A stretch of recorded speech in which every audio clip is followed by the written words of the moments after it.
Hey, podcast community, PeteKane here, podcast Pete and lifestyle coach. And we have another coach on the show. So special time. So Dr. Deborah Davis, tell our viewers who you are, what you do, and who you serve, and then we'll get into our podcast.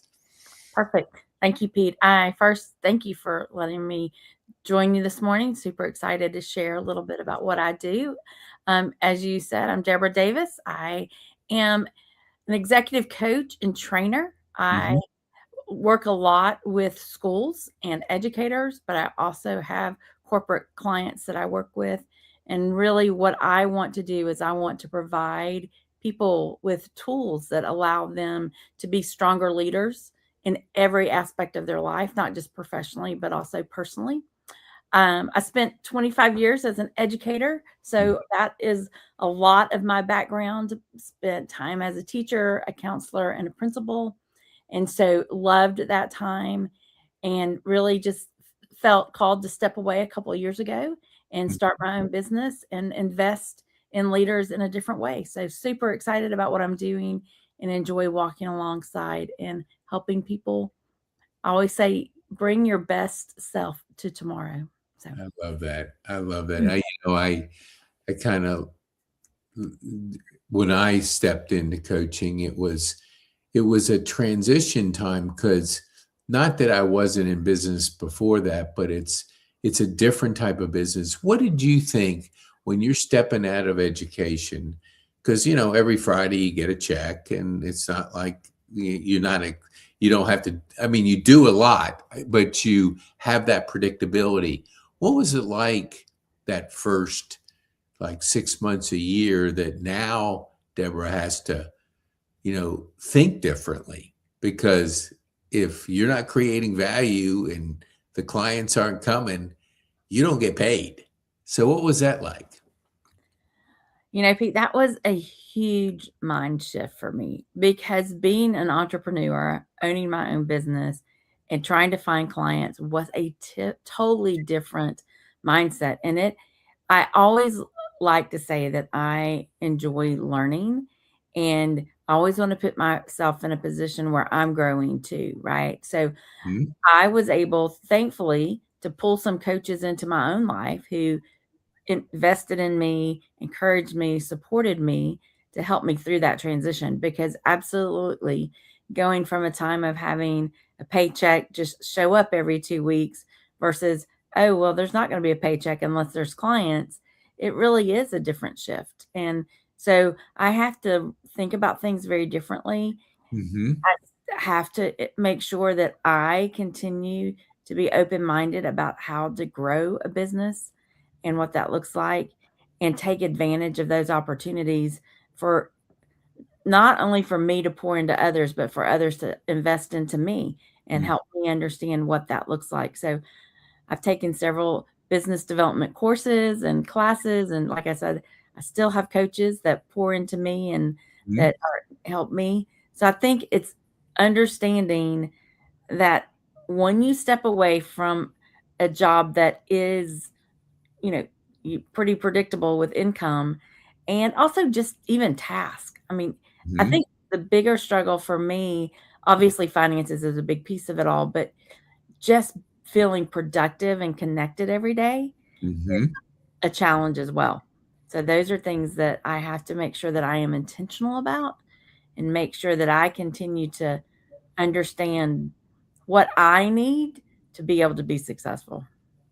That's so good. I have a card here that a young Mm, lady gave me, and it really captured my attention because for those that can't see it, I'll just tell you a little bit about it, and then I want you to comment that, we're so distracted in this digital world by our phones, our our computers, whatever. So what motivated you to give these cards out?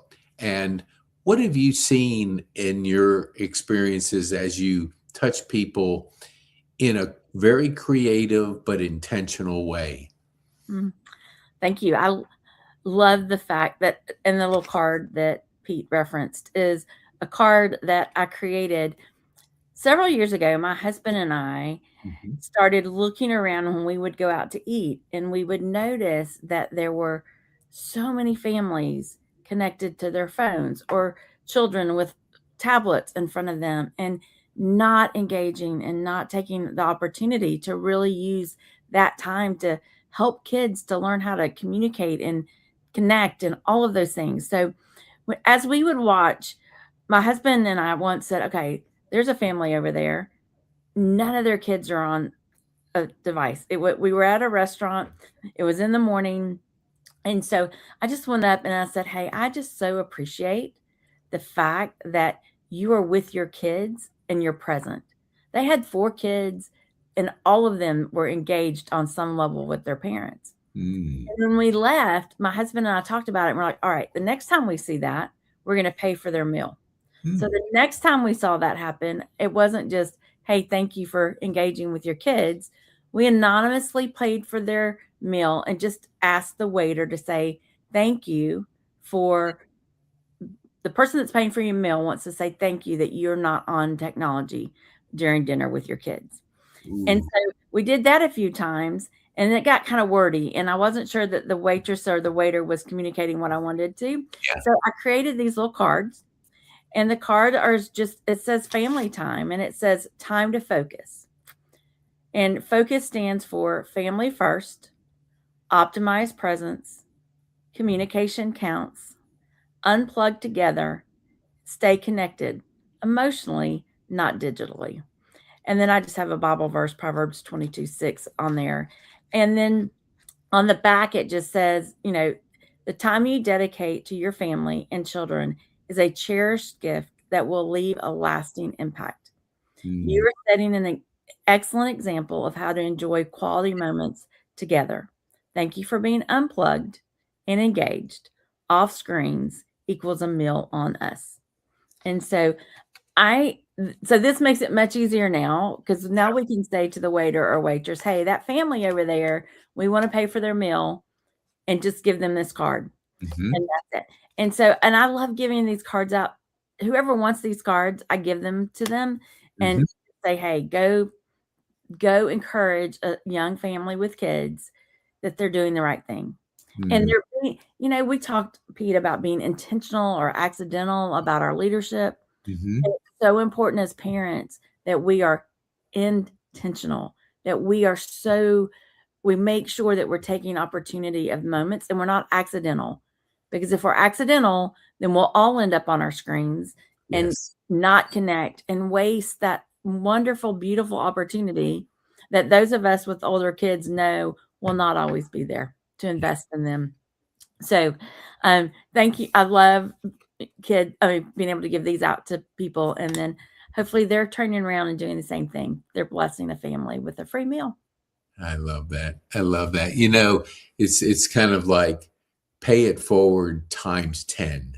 Yeah. It's just so powerful that you recognize that moment. And I always listen to stories and I'll be very interested. You do that once, that story will always be with that family. Yes. That you recognized it, rewarded them with a meal, and they'll be telling people so many times. So, that ripple effect, you put that little pebble in the lake and it just ripples out. That's so beautiful.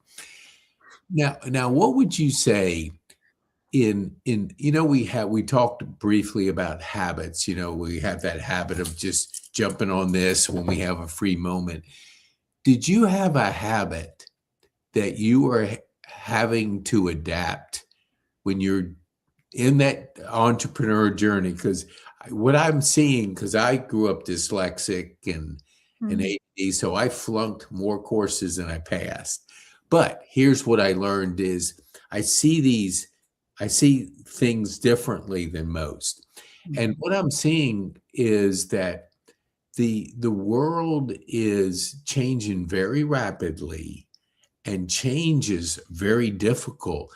What habit have you learned personally that have served you in that journey of entrepreneurship? Uh, so I had to really think, Pete, about the way I schedule my day, right? And so one of the habits that I've gotten into is making sure that every week I am writing down what I need to complete.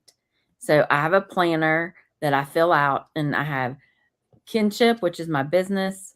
I have home, so I have things I need to do for my family, and then I have strategic planning. So those are the 3 areas that Mhm. I goal set for the week. And I have had to tell myself, if it is not on the list, do not do it. And if Mm. it needs to go on the list, then I need to think about, okay, is this really where my priority needs to be? I listened to some of your information preparing for this podcast, and I love the fact that you compare task with goals and things that we really need to be focusing on and being busy, right? And so it's not about being busy, but it's about making investments in how Yes. we spend our time, right? And so that has been the biggest habit for me that has helped me stay focused. Now, I don't do it I'm not, haven't mastered it yet. We're Well, all you're on this perfect. So, journey, right?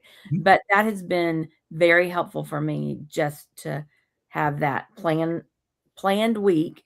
And if it's not on the list, it's not getting done. Because I Mm. think we can all get distracted, right? Especially those of us Oh, that own our own businesses, and we're trying to, and we can go down rabbit holes very quickly, and they can be good rabbit holes. But mhm.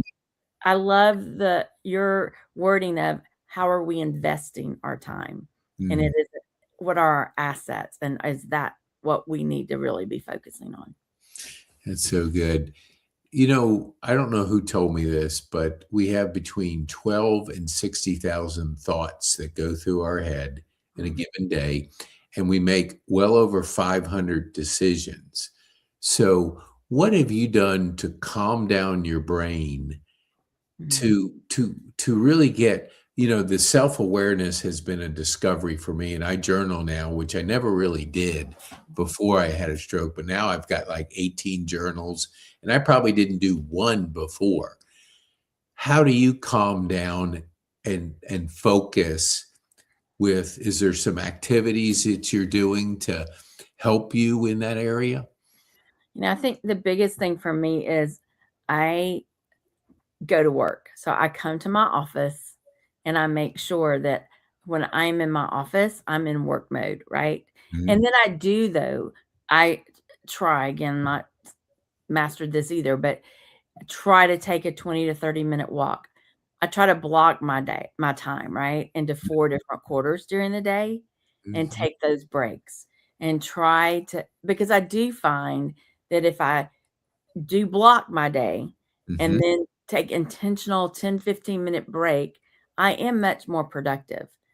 Another thing, I mean, we all have to do this, is I just have to make sure that I'm staying away from distractions, right? Whatever those distractions may be, and they're different for all of us. But we can all get on the screening, right? And just continue to just look and look and look on social media. And so we just have to be intentional. And I love your word self-awareness. It's one of the things I focus on so much with my clients is I have a phrase, know yourself to lead yourself. mm, Phrase truly guides and directs me, right? Know yourself to lead yourself, Deborah. Know that you can get distracted. Know that if you get up and go do the laundry, you're going to be doing laundry and dishes and all the other things, and it'll be an hour before you get back. So it's just knowing ourselves. What are our tendencies, right, that we have that create patterns of behavior, that create consequences, that create our reality? We mm. have to be very intentional about tweaking those tendencies if we don't have the reality that we want. And for me, Pete, it is a day by day, almost moment by moment reminder of know yourself to lead yourself. Know Ooh, I love that. That comes up, like, I'll be working with a business owner, and I say, "Your business won't grow beyond your personal growth. Mm. So let's focus on you.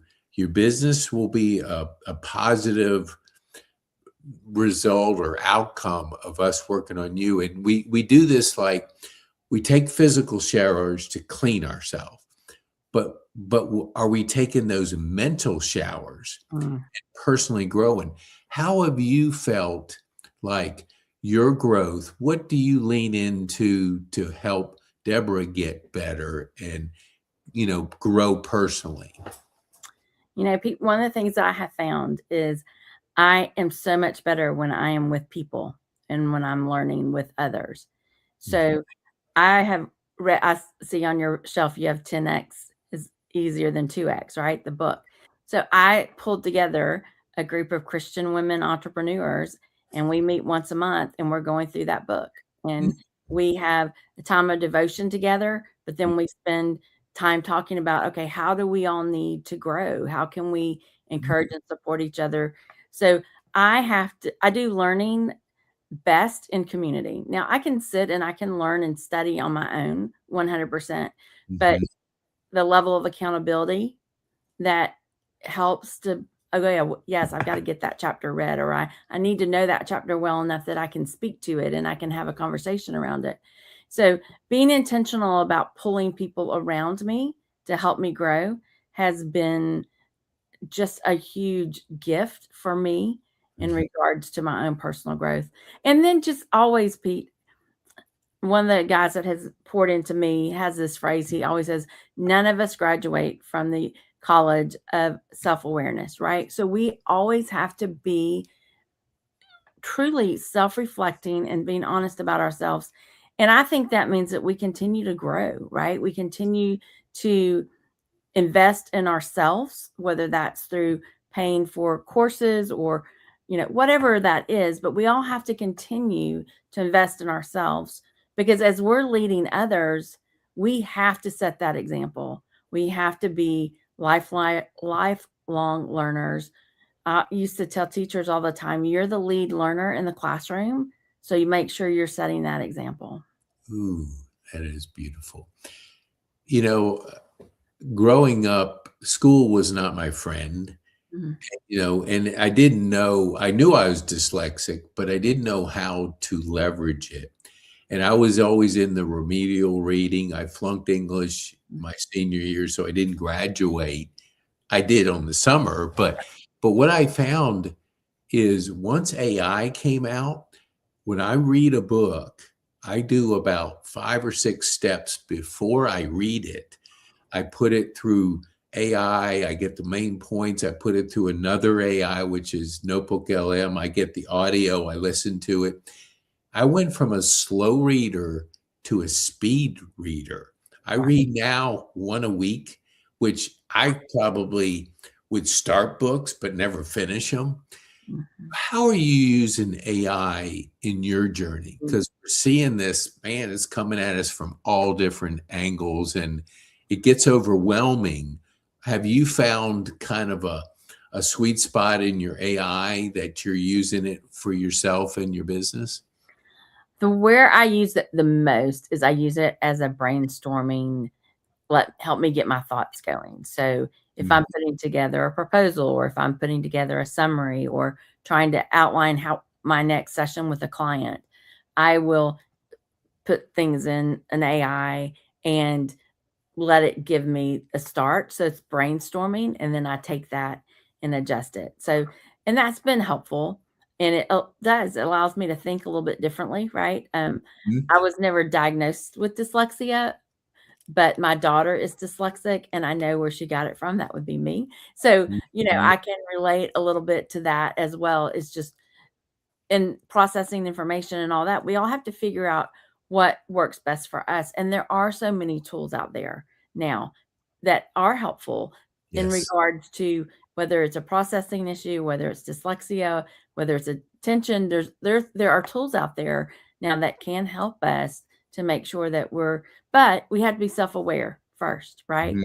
We have Yes. to identify it, be honest with ourselves, know yourself to lead yourself. I love the fact that you have those steps now in place.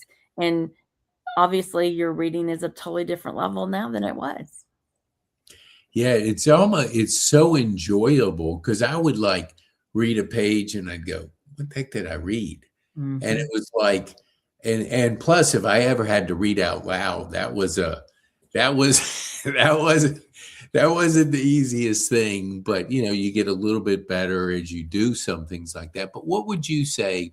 How do you?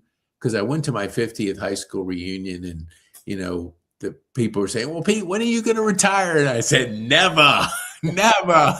And what I found is in my talking to people that hit that age, and I hit 65, I'm 68, and I realized that, and actually a person in our Rotary Club had shared this with me. It was called Repack Your Bags, and it's a book about just challenges.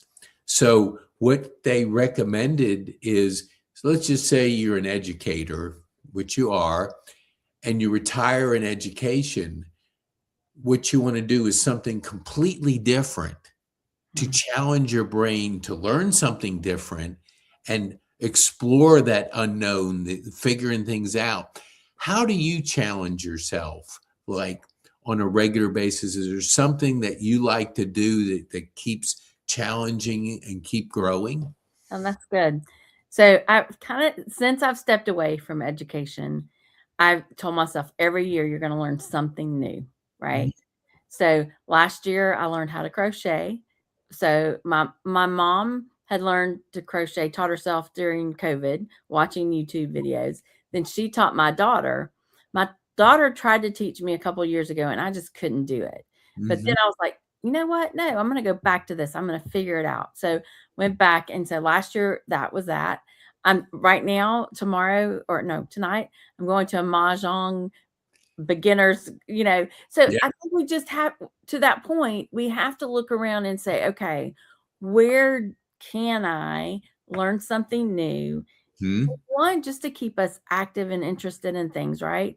And I am always, I'm taking one course right now on business development. I'm taking Mhm. start another course today through Kennesaw State, through their continuing ed on, Mhm. QuickBooks.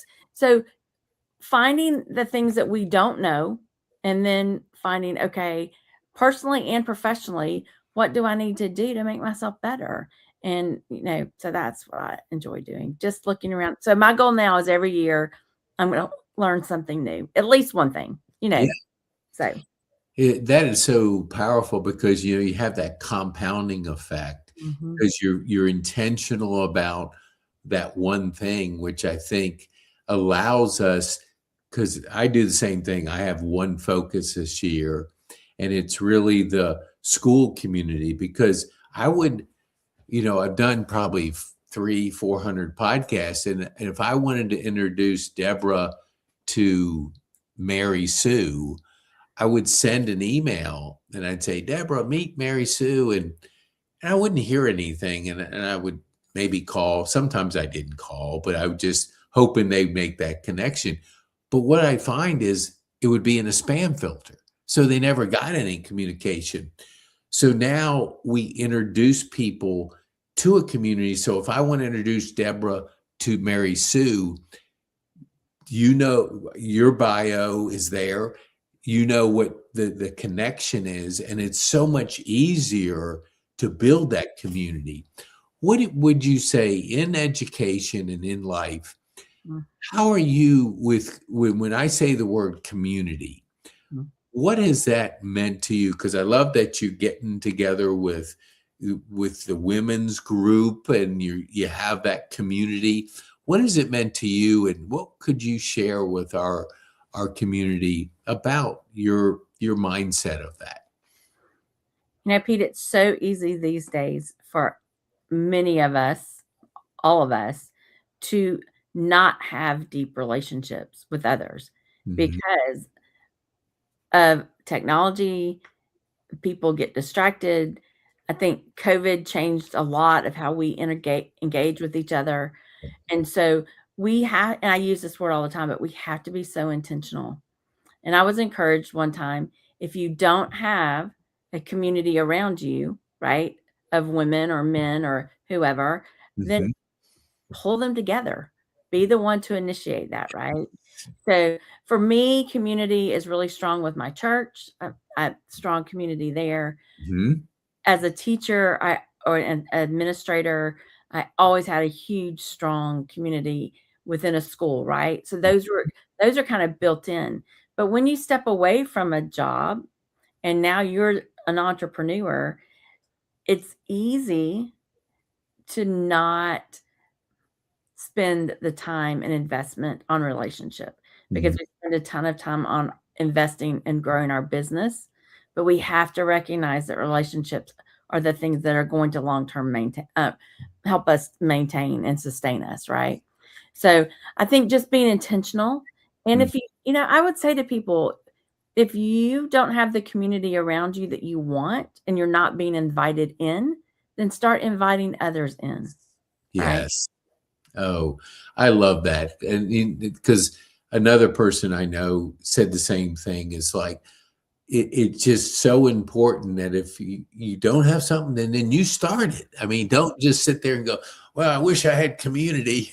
Yeah. Well, be more focused on it, build your community, whatever it is.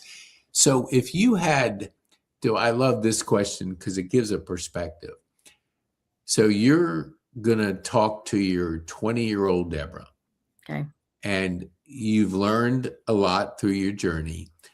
What advice would you give her knowing what you know today? Wow.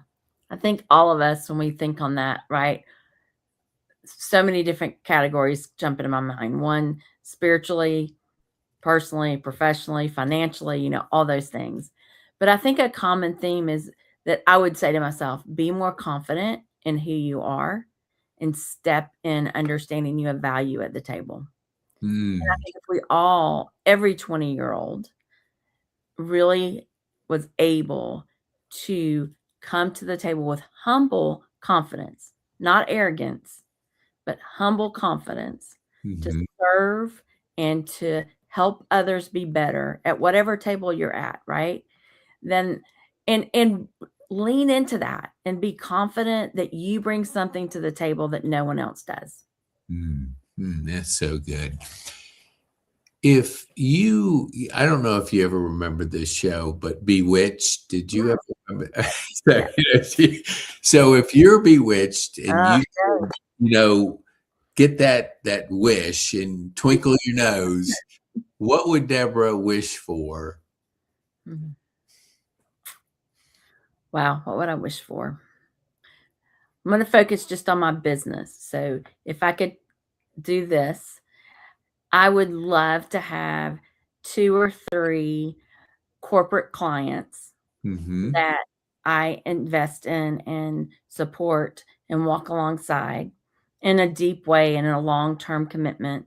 And Hmm. then that would allow me financially to be able to provide coaching and training for educators at a price that they can afford, right? Hmm. Budgets are just for most schools, budgets are very different than a Yeah. corporate budget, right? When I talk to corporations and we talk about, okay, what's your professional development budget versus I talk to a school and what's your professional development budget? They're different. And within schools, a lot of professional development goes to, instruction and classroom management and curriculum development. And all of that is so, so important and it should happen. But the piece that we miss in education is we don't invest in leaders and in Mm, teachers to help them with their own personal and professional growth. yeah. And the teacher is the greatest asset in a classroom. Yes. So, I mean, more than any curriculum or technology or anything else. And unfortunately, because it's not a tangible thing, right? Yeah. Many times investment in that person to become the lead learner in their classroom and a leader within the classroom that the kids want to follow and that their colleagues want to follow. There's just not money to do that. But so that would be my little twinkle. And Pete, I That's do hope my one goal is as I'm developing and growing my company, I hope that as I am working with larger organizations or corporate businesses, they will adopt schools and help with that financial piece for yes. schools so teachers, administrators can have the training that they're getting. Yes. 15 years ago, or I'm not 15, 12 years ago, I went through a year-long cohort leadership development. that I paid for personally because I was in a school. Um, and I was one of two educators in that whole group, right? Everyone else, corporate America, CFOs, CEOs, all those things. The other person, the other educator was a retired superintendent. And Mhm. so it hit me that we as educators do not have the opportunity to go through that kind of personal, professional leadership development to really help us build who we are as a leader and be the best that we can be. So that's a long answer to your, but I have a whole dream. Yeah, no, that's so I love that because I serve over at Kennesaw Mountain High School once a month. Mm. And, so I do it with another person in my Rotary, and we have discussions of how do we get them engaged? How do we get them like, it's when you're young, you don't see the world like we see it. And it's like the world's changing fast. And it's not like we used to say, like, life isn't a dress rehearsal. You got to be intentional about living and growing. And I kind of lost my temper a little bit two times ago. I was by myself and I kept asking for another person, but all of a sudden they're like on their phones talking, and I just kind of gave them a little bit more stern about, I volunteer, I come in here, my time, I could be doing a lot of things. Give me the respect and give your teacher the respect. 1 hour. I'm not asking for 8 hours. I'm 1 hour. Get off your phones and pay attention, engage. And Mhm. it's like we are coming into some rapid changing. And I love how you said leadership, because there'll always be HI. What would you say when you look at this year ahead? What are you most excited about? Wow. Hmm. I think what I'm most excited about is I do have a large corporate client that I am in the middle of doing a pilot with.